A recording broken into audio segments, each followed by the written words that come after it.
नमस्कार। चलिए सीधे मुद्दे पर आते हैं। राजस्थान का इतिहास किस्से कहानियों और वीरता से भरा पड़ा है। लेकिन सोचिए, इन बिखरी हुई कहानियों को किसने एक जगह जोड़ा? आज का हमारा ये विश्लेषण उन्हीं शानदार इतिहासकारों पर है जिन्होंने इस इतिहास को पन्नों पर उतारा और एक व्यवस्थित रूप दिया।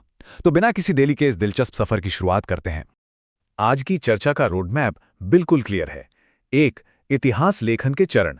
2. इतिहास के जनक कर्नल टॉड। 3. राज दरबारी इतिहासकार नैन्सी और श्यामल दास। 4. G.H. ओझा का वैज्ञानिक दृष्टिकोण। और 5. मुंशी देवी प्रसाद व अन्य आधुनिक विद्वान। परीक्षा की तैयारी के लिहाज से भी ये एकदम परफेक्ट और टू द पॉइंट होने वाला है। तो शुरुआत करते हैं पहले भाग से, इतिहास लेखन के चरण, यानी इसके 3 प्रमुख युग। देखिए, राजस्थान का इतिहास हमेशा से ऐसा नहीं था जैसा आज हम किताबों में पढ़ते हैं। शुरुआत में थी चारण भाट परंपरा, जहां इतिहास गाकर और कविताओं के रूप में सुनाया जाता था। फिर 19वीं सदी में आया कॉलोनियल एरा या औपनिवेशिक काल। तब पहली बार इन कहानियों को पन्नों पर समेटने की कोशिश हुई।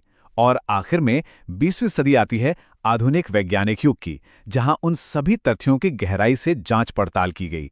आज जो प्रमाणिक इतिहास हम पढ़ते हैं वो इसी सफर का नतीजा है। चलिए, अब आते हैं दूसरे भाग पर, इतिहास के जनक कर्नल टॉड, जिन्हें प्यार से घोड़े वाले बाबा भी कहा जाता है। तो ये कर्नल जेम्स टॉड आखिर थे कौन?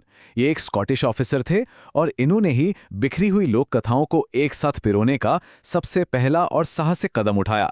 इसीलिए इन्हें राजस्थान के इतिहास का जनक माना जाता है।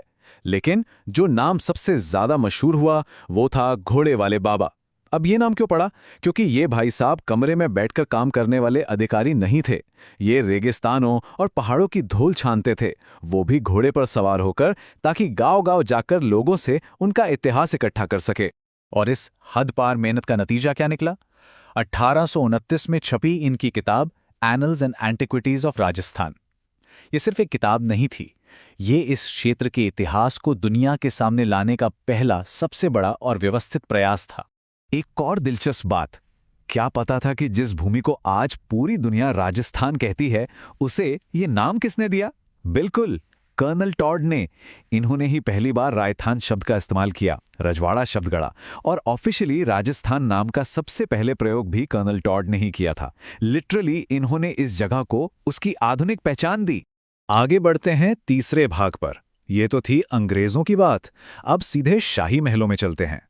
बात करते हैं राज दरबारी इतिहासकारों की, नैन्सी और श्यामल दास।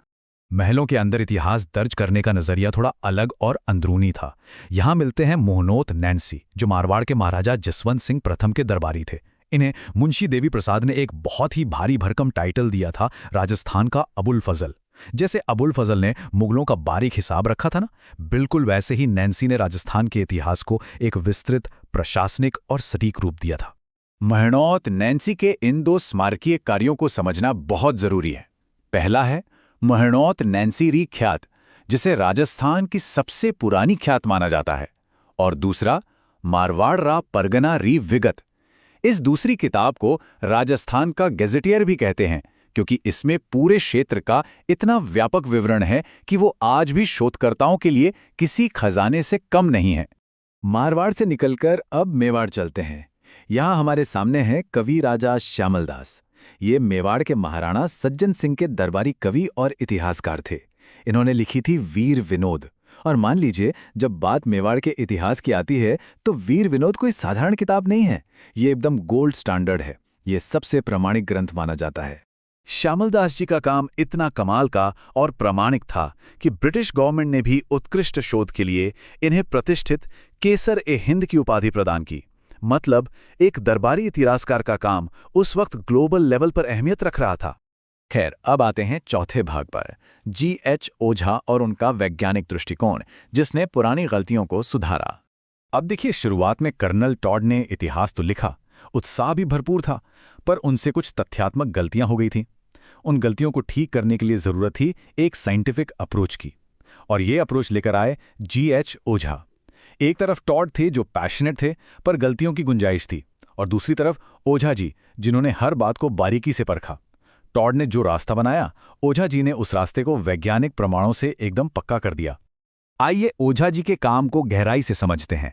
सिरोही के रहने वाले पंडित गौरी शंकर हीराचंद ओझा को राजस्थान का पहला पूरी तरह से वैज्ञानिक इतिहासकार माना जाता है। इनकी सबसे खास बात यह थी कि इन्होंने पूरे राज्य का एक साथ इतिहास लिखने के बजाय रियासतवार तरीका अपनाया। उदयपुर, डूंगरपुर, बांसवाड़ा जैसे क्षेत्रों का अलग अलग बहुत ही बारीकी से और सबूतों के साथ इतिहास लिखा। पर इनके पास ये सबूत आए कहां से? इनका सबसे बड़ा हथियार थी इनकी किताब भारतीय प्राचीन लिपिमाला। ये प्राचीन लिपियों का विश्व प्रसिद्ध अध्ययन है। जब ये पुरानी लिपियों और शिलालेखों को पढ़ सकते थे, तभी तो सही अर्थ निकालकर प्रामाणिक राजपूताना का इतिहास लिख पाए ना। बिना ठोस सबूतों के इन्होंने कुछ भी स्वीकार नहीं किया। अब चलते हैं अपने आखिरी 5वें भाग पर, मुंशी देवी प्रसाद व अन्य आधुनिक विद्वान जिन्होंने इतिहास के इस कैनवास को और बड़ा किया। इस पूरी तस्वीर को व्यापक बनाने में मुंशी देवी प्रसाद का नाम प्रमुख है।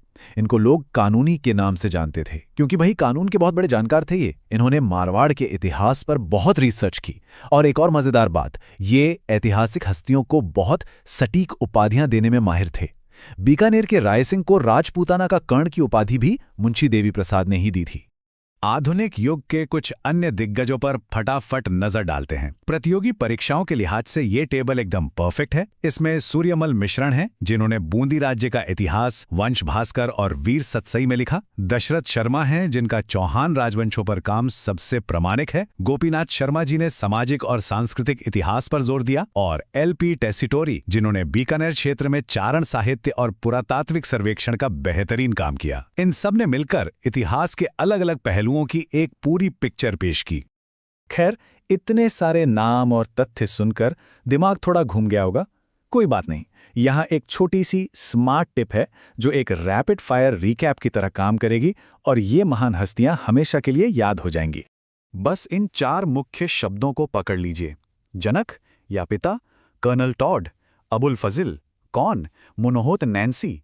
वैज्ञानिक कौन थे? ओझा जी।